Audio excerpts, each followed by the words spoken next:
fazemos iniciando pela intrigante proibição que está presente no livro de Deuteronômio, capítulo 18, versículo 11.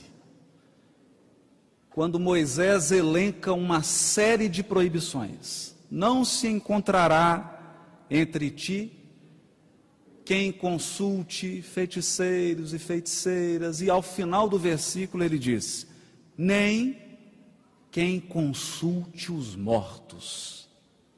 O verbo utilizado no texto hebraico é o verbo darash, que é o verbo indagar, perguntar, ou quando se diz respeito ao contexto de uma conversa, o verbo consultar. Por que o legislador do povo hebreu, o missionário que estabeleceu a primeira revelação, que trouxe ao mundo os alicerces da revelação espiritual, faria constar no último dos seus livros, no último livro do Pentateuco mosaico, a proibição de consultar os mortos? Inicialmente, é preciso recordar que o direito das proibições tem uma regra: não se proíbe condutas impossíveis. O direito só proíbe condutas possíveis, de modo que essa proibição de Moisés é, na verdade, a grande revelação da imortalidade da alma. Porque Moisés não proibiria a consulta aos mortos se os mortos não pudessem ser interrogados. Mas é mais do que isso. O direito só proíbe condutas nocivas reiteradas. Isso significa que o povo hebreu tinha o hábito de consultar os mortos. Tinha o hábito de indagar aqueles que já desencarnaram sobre os mais diversos assuntos. Talvez hábito adquirido pela sua passagem no Egito, na Suméria, em outros povos do Oriente. É aqui então, cientes de que somente se proíbe aquilo que é possível, que nós encontramos o primeiro marco da revelação do Velho Testamento da imortalidade da alma. Não se deve consultar os mortos. Mas por quê? Por que Moisés proibiu? É preciso recordar que cada estágio da evolução humana exige um missionário, um tarefeiro com características próprias.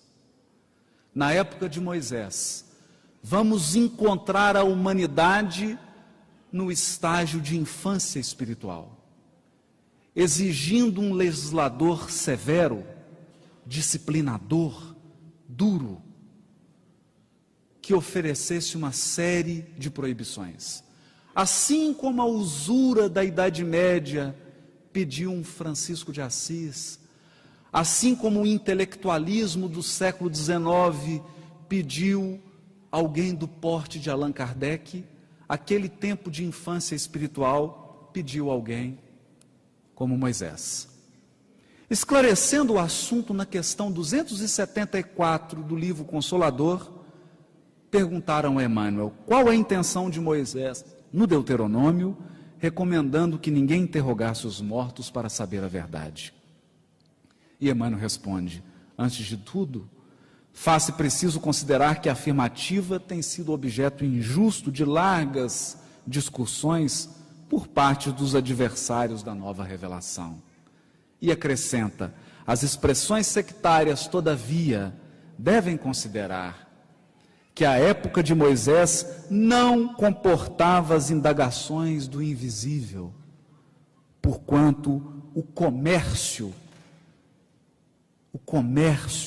com os desencarnados se faria com um material humano excessivamente grosseiro e inferior.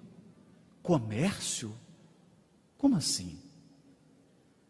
Por que o benfeitor Emmanuel está utilizando a expressão comércio com os desencarnados? E nós fomos encontrar a resposta em outra obra. No livro Mediunidade e Sintonia, psicografado quase 30 anos depois que o livro Consolador, onde Emmanuel adverte: não nos esqueçamos, porém, de que o movimento é de intercâmbio.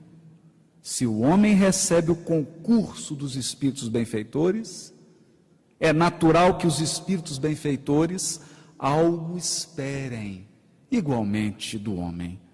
Nada existe sem permuta e sem resultado. Revelando que Emmanuel utilizava a expressão comércio no sentido de intercâmbio espiritual, troca. Toda vez que o encarnado entra em contato com o mundo espiritual, há um fenômeno de intercâmbio, de troca, em que nós encarnados apresentamos as nossas expectativas, mas o mundo espiritual também apresenta as suas. Se nós esperamos algo, os espíritos amigos também esperam algo de nós. E naquela época recuada, mais de 3.000 anos atrás, quando a humanidade ainda se encontrava numa fase infantil, seria perigoso permitir esse intercâmbio, porque os homens ainda padeciam de uma infantilidade espiritual. Procuravam os espíritos para indagarem sobre questões corriqueiras, profundamente ligadas à matéria, não estavam ainda sensibilizados para as profundas questões espirituais. Jesus não havia chegado para dirigir as potências da alma rumo à ascensão espiritual.